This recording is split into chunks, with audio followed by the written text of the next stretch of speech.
that you can see me and you can hear me. This is live stream and night before the OCR Gateway GCSE Physics first paper. Okay, so it's actually called paper 3 if you're on higher tier, or it's called paper 1 if you're on foundation. I've got loads of things to go through. I've got some key points that you need to memorize for the next day. I've just done an AQA one, so you can rewatch that if you're AQA.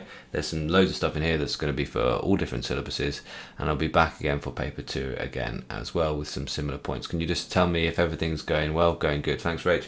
Okay, so there's playlists in descriptions as well. I didn't mention in the last video, lots of exam playlists and lots of plays for different parts. So if there's a bit that is your kind of least favorite, then definitely go through the exam playlists down there. But don't stress out with things tonight, is a really important thing. Just kind of do some general memory work, which is what this bit's all about really. Replay different parts of this if you feel like, okay, that's something that I can do with remembering, that's something I can do with going over. Go through some of those playlists if they're bits that you need to sort of just get those kind of keywords right at the very forefront of your brain, ready to go in that. But don't stress it. Do go over the equations once more. Do go over the core practicals that are likely to come up, that type of thing. Right, we're going to jump into this thing here. Now, I did find this a little bit difficult to manage in the last stream. I must admit, I've kind of made it more difficult than it needed to be, but hopefully we can get through this in good time. Would I still be doing past papers tonight? Probably not tonight, to be fair. If I knew there were one or two questions that were kind of like, you know, they're always coming up, always stumped me. Maybe if I always found that the conservation momentum questions were tricky, then I might just do a few of those I've already done just to get myself in the mind, oh yeah, do this, then do this, then do this. I wouldn't certainly start a new timed practical, because you need to kind of conserve your energy. I wouldn't do another timed paper tonight. You need to conserve your energy. You've just done maths today. Your brain doesn't work well if it's just constantly hammered and hammered and hammered. Right, okay, so let's start from the beginning. Then in OCR Gateway, we start with this stuff about the models. I'm going to remove myself from the picture. And this is all here, really the main point, and it's going to be one of the answers almost definitely. Why do models change? Because of evidence. So we had this model of the atom, Dalton's model. Dalton had the model that atoms were like solid spheres, okay, that were all a bit different to each other. Copper was different to oxygen, etc. And he knew this because of evidence, conservation of mass in chemical reactions. Thomson, that was the plum pudding model, which was these negative electrons were embedded within a positive mass. He knew that, or he thought that, because of the evidence that he could have cathode ray tubes, which were this stream of electrons. He knew that was that. So he knew there must be some structure, must be some electrons within the atoms. Then the nuclear model, that was Rutherford. Electrons were orbiting this small, massive, positive nucleus, and Bohr, lastly, was the reason why the electrons didn't just spiral into the nucleus. So the evidence for the nuclear model is the alpha particle scattering, or Rutherford's experiment. You probably remember it as. The key point being the alphas did not go all the way straight through the atom. Bohr model is that there must be some reason for the electrons to not be spiraling into the nucleus. So this is the alpha particle scattering. Key evidence is most alpha went straight through. Some were deflected, that's track 2 there, and very few returned back, that's track 3, the way they came. This all happens in a vacuum chamber through some gold foil, which is very, very thin gold. The atom, you need to remember this bit, it's approximately 10 to the minus 10 in diameter. That's how wide the atom is. The nucleus is 10 to the minus 15, so it's much, much smaller. The nucleus is positive, otherwise it wouldn't repel these alpha particles, and the mass is concentrated in the nucleus. Okay, this is the practical to measure the density of an object. Density, remember, is mass over volume. For a regular shape, you can do length times width times height with a ruler, and you must state what you're going to measure with what and how you're going to do it, okay? Calculate the volume, length times width times height. For an irregular shape, though, you're going to use a displacement method, using a displacement can or a measuring cylinder to measure that by submerging the object. You're going to measure the mass with a balance. Okay, temperature and energy are not the same thing. Specific heat capacity is the energy to raise 1 kilogram of a material by 1 degree Celsius. Specific latent heat is the energy to melt or change the state of 1 kilogram of material. Remember, they're different because, well, energy is measured in joules and temperature is measured in degrees Celsius and Kelvin, and two things can't be the same if they're measured in different units. Degrees Celsius can be converted into Kelvin. 0 degrees Celsius is 273 degrees Kelvin. So if you've got something in Celsius and you need to convert to Kelvin, you just add 273. Temperature is the average kinetic energy of the particles. So during melting and boiling, the average kinetic energy of the particles isn't changing, they're just moving further apart, having less force between them. So we call that fusion and vaporization, and this is why the temperature doesn't increase during those points on this graph. I hope that graph's not news to you. Boyle's law, pressure is inversely proportional to volume. There's loads of ways to sum that up. It's given on your equation sheet. Pressure times volume is a constant. This is an example of a calculation, because you could talk about, well, if pressure doubles then volume halves, or the other way around, if volume doubles then pressure halves. So pressure before was 200 pascals and the volume before was 10 meters cubed. Then double the pressure to 400 pascals and the volume has to halve to 5 meters cubed. And you can use this little bit of algebra, you just plug those numbers in and solve for the unknown. Pressure in a column of fluid is an equation that's given just on the higher tier, but you just have to select it during the exam. You could write this as double the depth, double the pressure, double the density, double the pressure, double the gravitational field strength, double the pressure. Or you could state pressure is directly proportional to depth, directly proportional to density, and directly proportional to G, gravitational field strength. And in OCR Gateway it's fine to use G as 10. This is the speed time graphs, lots of motion stuff on OCR Gateway paper 1. This is distance is speed times time, S is V times T, and it's a scalar quantity speed. Scalars only have size, for example mass, time, speed and distance. Vectors have size and direction, for example force, acceleration, velocity, displacement, and offset acceleration. On a displacement time graph it's important to remember what the different things represent. So an upwards gradient is a constant velocity, it's the same gradient. Number 2 is stopped, and number 3 is a constant and negative and lower, because it's a lower gradient, it's less steep than 1 velocity. Okay, and acceleration, this is a velocity time graph. Whenever you deal with motion graphs, first thing to do is always look what type you're dealing with. This is also a practical that keeps coming up, and this equation you need to remember: change in speed or change in velocity over time. Measure the speed or velocity in 2 places using light gates normally, okay, is the best way to do this. This gives you much more accuracy and precision. Measure the time between them with a stopwatch, so if it's long enough time you can do that accurately with a stopwatch, and use the equation to calculate the acceleration. So on this graph, number 1 now means accelerating because the velocity is increasing. Number 2 now doesn't mean stopped, it means a constant speed. It's staying at the same velocity or speed for a period of time, and again the downwards gradient is lower, but it's a negative acceleration, it's a change in velocity. Now on a velocity time graph you can also do the area underneath it, that's number 4, and that is the distance travelled. So split that into 2 triangles and rectangle or a trapezium and work out the area, and that's the distance travelled by the thing. So remember in the equation for kinetic energy, half mv squared, people forget the squared, that's a half times mass times speed squared. Kinetic energy is energy stored in something because it's moving. If you double the speed you quadruple the energy, because energy is proportional to speed squared. So here's an example calculation. Mass 0.25 kilograms, make sure you use kilograms for mass. Speed 4 meters per second, make sure you use meters per second for speed. And 0.5 times 0.25 times 4 squared gives you 2 joules. Okay, these are some free body diagrams. Remember, you don't need to draw an object, just represent it as a little dot or a little circle. These are Newton's laws down here, so I'll do them in a second. You just do the forces on the one body, so hence it's a free body. You're only thinking about one thing, a free body. The length of those arrows represents the size of the force, and then you can compare the forces on the body, and that's where Newton's laws come in. So Newton's first law is the resultant force is 0, then the acceleration is 0, so these two forces are balanced, we often say. Newton's second law is if there is a resultant force, then that's proportional to the acceleration, and that's the equation. That equation is Newton's law. Newton's second law. Actions have equal and opposite reactions is Newton 3, and now we're talking about two different bodies. So one thing pushes on one thing, the other thing pushes back on it. Body A pushes on body B therefore pushes on body A with an equal and opposite reaction.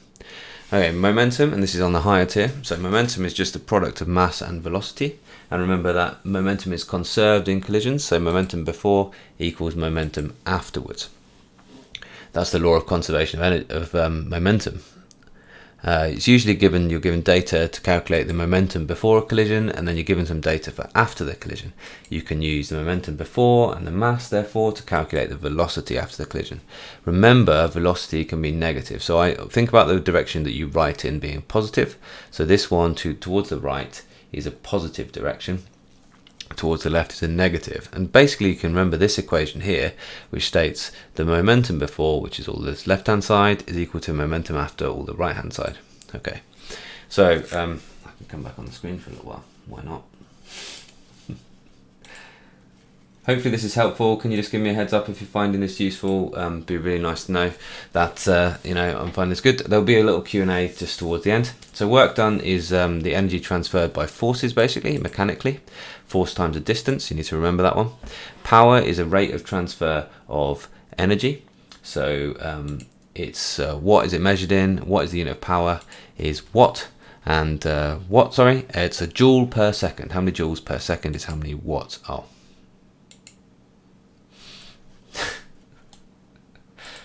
Okay.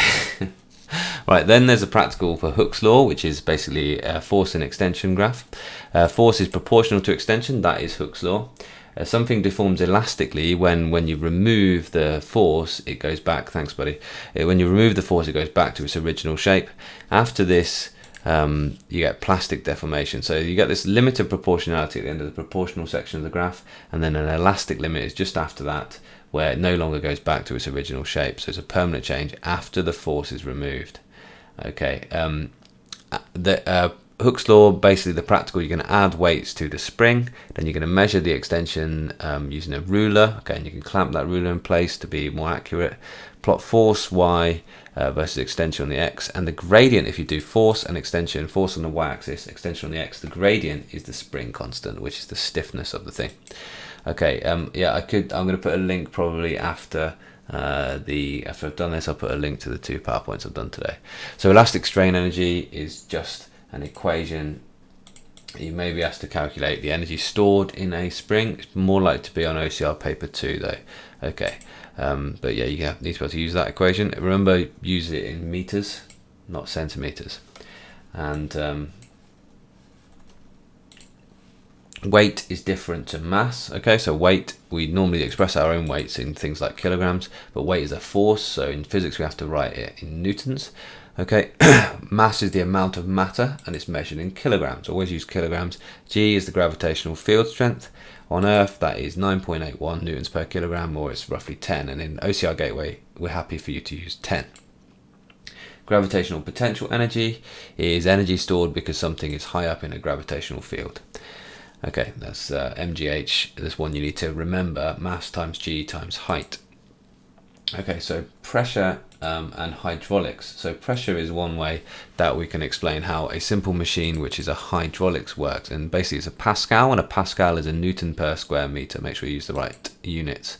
Hydraulics, basically we have an input force and a input area, if you like, or area on the primary piston. And the force is multiplying the ratio of the areas of the piston. So if area 2 is double area 1, then force 2 is double force 1. So this is a way of just remembering it. It's basically you're making the pressure in the liquid equal to the pressure in the liquid. So the pressure from one cylinder is equal to the pressure on the other cylinder, and let's put that through, and that's put the numbers in this equation. It's going to give you an unknown. Pixel plug is just asking if this is for AQA. AQA, this is not an AQA tomorrow, but all the stuff on AQA tomorrow, I just did a live stream for that. So I suggest you watch to the end of this one and then go back onto the AQA one and go through the things there. Glad it's useful, Angel. I'm really glad of that. We're about sort of halfway through, and then there'll be a Q&A afterwards. I have until about sort of 20 past. And then, so if you've got any questions, then we can go back for any little bits as well. So moments then, it explains, again, simple machines. The principle of moments, if they ask you to solve something like that, is making clockwise moments equal to anti-clockwise moments. So take your time, identify what's causing a thing to turn in a pivot around in one direction and what's causing a thing to turn a pivot around in another direction. Explain simple machines levers. So here we have the force being multiplied in the ratio of the effort distance, which is d1, to the load distance. So if the effort distance is 3 times the load distance, then force of the load is 3 times the effort. So we multiply the forces, and that's what machines do. Simple machines, they multiply forces. Gears, again, forces multiplied in the ratio of the diameters. And also they sometimes ask you about the direction in which they're going to turn. So if the diameter of cog 2 is twice diameter of cog 1, then the force from cog 2 is going to be twice cog 1. Okay, so here's the bit electrostatics. So electric fields explain electrostatics. For example, balloons pick up paper, and positive and negative attract, all that kind of thing. Magnetic fields, so that explains obviously magnetism. So north and south poles attract, or magnetic fields interact, cause the motor effect, things like that. So field lines, remember, go from positive to negative, and they are closer, they indicate a stronger field. Where they're closer, they indicate a stronger electric field, and indeed a stronger magnetic field. But magnetic field lines go from north to south. Always make sure that's the right way around. Okay, moving on. So memorize this. This is the definition of current, basically. Charge flow is current times time, or rearrange that for being charge over time. A current is a rate of flow of charge, basically. For example, you have 5 coulombs in 2 minutes. Current is charge over time, 5 over, not 2 minutes, 120 seconds. Make sure that you're going to use time in seconds when you do any of the equations. 0.042 amps. Now, if you put that through your calculator, that's not what it says, but you do need to be aware that you should do some rounding. You're not going to get penalized for not rounding things unless they say to you, unless they say to you to give a certain number of significant figures, in which case make sure that you do read that bit and you do some correct rounding. So energy is charge times potential difference. This really is the definition of what potential difference is. It's the energy per unit of charge. It's that E over Q here. That is, I think, one of the most important definitions for you to remember. Okay, so potential difference is the energy per unit charge, is the definition to remember there. For example, if we've got 150 joules of energy given to 5 coulombs of charge, energy over charge gives me 150 over 5, gives me 30 volts, potential difference. Okay, this one, a lot of people are telling me this is the tricky one. This is Ohm's law there, top left, okay, and basically the practical into circuit components. Memorize this little diagram, which is a power pack, 0 to 12 volts, ammeter in series, voltmeter in parallel. Okay, so you put your component, your test in there where this ohmic resistor is initially. So this fixed resistor gives us a nice ohmic proportional graph. Ohm's law, voltage proportional to current, this follows that. You vary the supply D and you measure you vary the supply PD and you measure the current through and the ammeter and the voltmeter across. Current through, potential difference across. That tells you ammeter in series, voltmeter in parallel. So then you plot potential difference on the X, current on the Y, and you get these graphs from memorize these. Filament bulb, decreasing gradient, so higher resistance as it heats up, and diode, no current in the negative direction, positive current in the positive direction after a certain voltage. Also, this is a practical that you need to know like the back of your hand. Series and parallel circuits. And this is also the instructions, the keys that you need to solve circuit problems, which is some of the hardest bits, right? So current is the same every point in a series circuit, series first. Potential difference across the components add up to the potential difference across the supply. So in this diagram, V1 is equal to V2 plus V3 plus V4. Net resistance is the sum of all the individual resistances, so the resistances also add up. In parallel now, this diagram over here, current through the branches adds up to the current through the supply. So in this case, I1 equals I2 plus I3 plus I4. Potential difference is the same in every branch, so they're all the same because they've all got this same connection back to the power supply, basically. So they all have the same voltage, and if you keep adding parallel branches, you always reduce the net resistance. Even if you put a massive resistor in, it still reduces the net resistance. Now on to potential dividers and sensing circuits. So this is an LDR, it's a diagram for that. Basically, light intensity increases, resistance decreases, and it's at a decreasing rate. Thermistors, here's the diagram for that. There's a little thing almost like a tick for a resistor. That's a resistor that changes resistance with temperature, and its resistance decreases with temperature. Same shape of graph, decreases with temperature. Potential dividers, people find quite tricky, but really I want you to think about them as like sharing out anything. Share out a pack of sweets between your two mates. So we've got 6 volts across the whole pair. Think about the ratio. The ratio is 1 to 2, and we're normally trying to calculate this voltage out across the bottom one. Not always, but definitely. And so we've got 3 parts, so 6 by 3 is 2. So we have 1 part across the bottom one, so 2 volts out, and the other 2 parts, so the last 4 volts, are across this top resistor here. We could replace these resistors with variable resistors, or indeed thermistors or LDRs to sense basically temperature or light intensity. Okay, so I'll come back on the screen for a little while. Why not? It gives it the human edge when I come back here. Hiya. How are you all doing? I hope this is useful for you all. Some of you have seen the AQA one earlier as well. Similar stuff, some slight differences. So for example, radioactivity is on AQA tomorrow, but OCR doesn't have radioactivity. That'll be in the second one, and I'll do a second paper live stream, similar thing to this, and a couple of things over the half term as well. Electrical power is the product of current and resistance.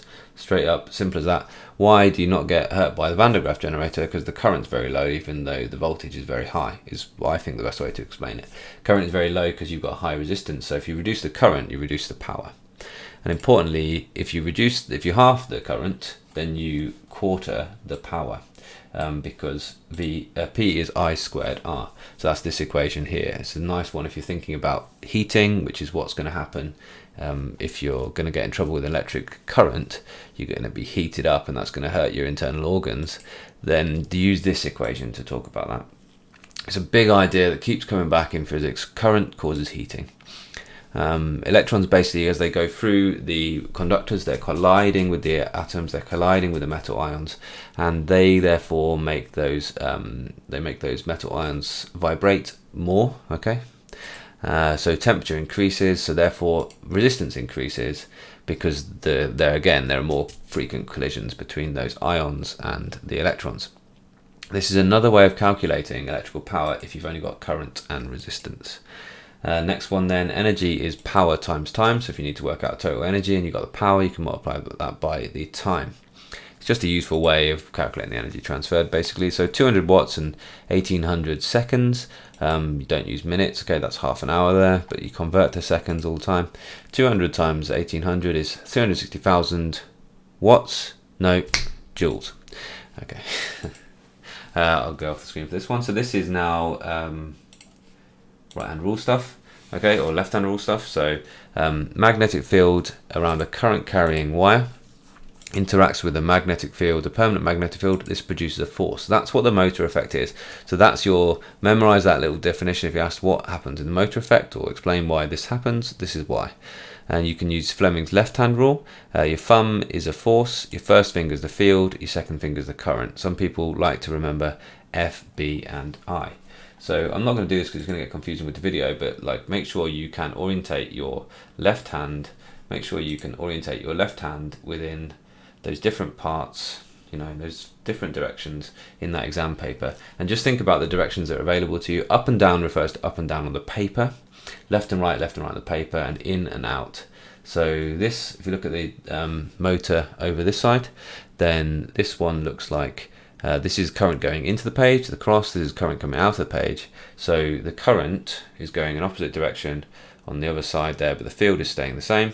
So the force is up and the force is down on either side. This DC motors have split ring commutators, which what they do is they change connection to either side every half turn of the coil. So current is always the same direction on either side of the magnetic field. So as it spins, you've still got the current going in on this side, out on this side. So the force is always up on this side, down on this side. You can say it like that, or basically just memorize these explanations in this little PowerPoint here that I've made. I don't often make PowerPoints, you know, but I thought this one was a good one to make. Where is it? Okay. And some of you are telling me it's useful, which is nice. It's nice to hear. So this is about the size of a current. Sorry, this is an equation, and you get given this one. You just need to select it. It's only on the higher tier. For you to calculate the size of a force, or calculate the magnetic field strength, or the current, or the length, if you know the other three. So basically, double the field strength, double the force, double the current, double the force, and double the length of wire in the field, either by looping it round and round and round, or by having a physically larger field with a longer conductor in it. Then you'd also double the force. They're proportional to those things there. By me. So EM induction is different to an induced magnet. The EM induction means making a voltage, not making a field. So when a conductor moves through a magnetic field, you get a PD induced in the conductor. So the potential difference causes therefore a current. Alternators produce graphs that look like this. Okay, and you can just say that it's AC, the current is changing from positive to negative. And that uses slip rings. Okay, so there has a permanent connection to either side of what is like a motor backwards. It's the same idea. It's a permanent magnetic field with a coil of wire in it. Slip rings, so each side permanently connected, so it's going positive and negative as it goes up and down through the field. Dynamos always have positive, but it's increasing and decreasing, but it's always positive, so it's DC. So split ring commutator is the same thing in a DC motor, basically. Transformers, last couple of slides now. In this part for transformers, you just need to know how to work out the inputs and outputs and how they compare and describe how they work. So it's got to be an alternating current causing a changing magnetic field, inducing an alternating PD. Memorize this if it asks you to explain how a transformer works, because you must make sure it's alternating current, changing mag field, alternating PD. This is an iron core, basically. So this is the primary coil, and this is the secondary coil. If you have more turns on the secondary, as this is, then you have a higher voltage output, and that's by these ratios here. Basically, you'll be told three of these things. Write out your equations and make the two fractions equal. Make the two ratios equal is the way to solve those. Just think, what do I need to do to make those equal? Last one on this one, super easy explanation for microphones and loudspeakers. Now, whichever way you go, if it's microphone or loudspeaker, if it is a loudspeaker, you go from this left to right. AC signal causes a coil of wire to move in a magnetic field, which causes a sound wave. That's a loudspeaker. If it's a microphone, like this one here, then a sound wave causes a coil of wire to move in a magnetic field, causes a AC signal. All right, that is everything from, it's not absolutely everything in the OCR paper 1, but it is like loads of the things that you're going to need to make sure that you memorize. So I would suggest that you spend a little bit of time maybe going over that now. Just look again at those explanations, use those terms, use those explanations to do the memories. Right, is there any questions? You're very, very welcome to ask them. I'll just have a look through now. Evaluating energy resources, which one or two most likely to crop up? Wind seems to have been asked a lot. That's a difficult one, Rach. Okay, I would expect a difficult context to crop up rather than a particular type of energy resource, and that's OCR Gateway is going to be paper 2 for energy resources. Magnetism, hope I've just gone through that. Why the total resistance in a parallel circuit is lower than the smallest resistance? Well, it's like this, right? So imagine trying to get somewhere and you only got one route. Okay, now if you add a second route, now even if that second route is a really hard obstacle course, then adding another route means it's overall easier to get to where you want to go. So loads and loads of people are trying to go down this one route, And if you open up another route, even if it's a really narrow route, even if it's a really difficult route, muddy path or something like that, it's still overall easier now to get to the destination. That's why I would think about that, Harriet. It's a good question. And that's again, that's using a model to explain something. It is the case if you it is definitely the case if you add parallel branches, you always reduce the resistance. Okay, I think I'm going to leave it then, everyone, because you seem okay. Hope that was useful. Do ask any other questions. I'm going to drop the stream now. I also did one earlier, which was the AQA stream, so the same kind of idea for loads of different things. Terminal velocity, I can do in just a second, Umar, and there are some playlists in the description, one of which is a terminal velocity video. I'll go through this just now. Thanks very much for the live streams, that made a huge difference. I'm glad, Rach. Okay, so we'll jump into the visualizer. Why not? I haven't done that in a little while. Set this thing up and you can have my gorilla there for a second. Okay, so velocity time graph for a skydiver, or anything really approaching terminal velocity. So let's just do this. Initially, when the thing falls out, when the thing starts falling, then the only force on it is its weight. So we're using a free body diagram, and you can just use these guys. You can just use these letters. Weight is the force there. So initially, its acceleration is really high. The gradient's really high because there's only one force. As it speeds up, then you start to get drag. Now notice weight hasn't increased or decreased, but drag is increasing. So the resultant force is decreasing. There's less of a resultant force acting on the thing. So by Newton's second law, there's less acceleration. And then finally, when it hits terminal velocity at this point on the graph up here, on this velocity time graph, then you have weight and drag being equal. So what I always do with this, when I'm teaching this bit, I talk about the parachutes. We drop the parachutes and we time 3 different times. And we try and hopefully find that for the 3 different sections, they're all 3 different sections. They're all the same speed, and then we can say it's at terminal velocity. I just annotate on this normal. You know, you've probably seen this loads of times. Graph for a skydiver. Okay, open the parachute here, and then back to a lower terminal velocity. Here, in this portion, weight is greater than drag, so it's accelerating. At this point, weight is equal to drag. This is the terminal velocity here, where it's a constant velocity now, it's a horizontal line. Here, drag is greater than weight, because now we've opened the parachute.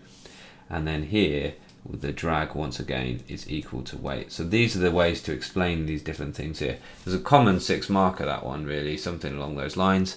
Always think about, in terms of your forces, think about your Newton's laws. Secretly, this is a Newton's laws question, isn't it? Okay, thanks a lot. Have you got any good resources for learning core practicals? I know, Lane, you're doing A-level, so I know you've seen my live stream. At the minute, I haven't written any. Those evaluative points from that one are quite good, and I've got some core practicals in this GCSE one here, but I think for the core practicals, really rely on your own write-up is what I would suggest that. Alright, dudes, I hope that was useful. I'm going to say see you later. I'm not going to say good luck because, well, you've prepared well for... Sorry, there we go. I'm not going to say good luck because hopefully you prepared well for these. You can do this. I know it's been... A lot of you have had 2 exams today. Maths and what else was this morning? Yeah. Lane, let's chat in the comments or something, mate. I haven't seen the Edexcel 2019 A-level paper yet. Yeah, loads of people have found it's insanely hard. I hope the GCSE ones are a bit kinder to you tomorrow. But loads of people are complaining about, as usual. I think it's almost like a running joke, isn't it, really, with the examiners at the minute? Like, what's the most weird questions we can possibly ask for people? But, you know, they really are doing that. Yeah, guys, like, as I say, yeah, geography earlier today, wasn't it? Yeah. Like, take your time, have a relaxed evening, watch Lord Lewis's live stream at 8. Watch some of my playlists in the description here as well. You know, just try and take in those things. Just try and you know, to like get get those set explanations, get those right words, get those equations right at the tip of your tongue. You know, don't think that tonight you're going to learn loads of stuff that you found really difficult or loads of stuff that you missed. Okay, just really go through making sure that you just got the right kind of keywords, the right form of explanations. You can do this. Okay, absolutely believe in you guys. You're prepared. You've actually been working at this for 2, sometimes 3 years. Lewis is A-level physics online, or GCSE and A-level physics online at UMass, so he was in this earlier on. So he'll have a live feed at 8 o'clock where he'll probably do a Q&A as well. Just watch those things. Make sure, as I say, you're just getting your explanations in the right terms. Think about the mark scheme. Think very carefully. Think about the way you're answering the questions. You know, plan written questions. Also, when you're doing calculations, like get the data ready to go. Then pick your equation, put the numbers in, check things like units, check things like rounding errors, check things like conversion of units, and that you've put things through the calculator in the right way. Loads of all the different things that ensure that you're getting the most out of those moments. All right, okay. It's gonna be bye from me for now then, and I will see you all soon. I'll see you all before the next paper as well, and let me know how it went. Okay, so in the comments to this video, do let me know how things went after tomorrow evening. Let's have loads of positivity. It went really well, or complain about it and see that everyone else had the same problems as you did, as it was the case in the A-level, wasn't it? Yeah, Sophie, I did Fleming's left-hand rule just earlier on. It's in paper 1 for OCR. Yeah, remember, force, field and current. Okay, force, field and current, F, B and I, and you just have to orientate those with the thing in front of you. Remember, the force, well, that's just an arrow in the direction of which way it's going. The field is from north to south, so orientate your hands in the direction of the field lines, and your current is from positive to negative. What's good? Is it possible to cram P1 in all I want? Well, yeah, I'd go again through this video for paper 1. I'd perhaps even look at the playlists down in there. I'd make sure that I was ready to answer those questions by going through, right at the very bottom there's some full exam playlists, so you know how to approach the questions. When you watch exam playlists, really think about how the person going through the questions is solving the problems, not just like what the answers are. Think about how you're going to solve the problems in the real thing. I'm going to do, it's pretty tricky actually, because I've got other things on the Thursday, but I'm going to do like a sort of half hour probably on Thursday night, because it's Friday, isn't it, your A-level one, Lane, so hopefully that'll be useful for you. And if you got questions, mate, then just stick them in the comments. Yeah, stick them all in the comments, or send me an email or whatever, and I'll get back to you on those.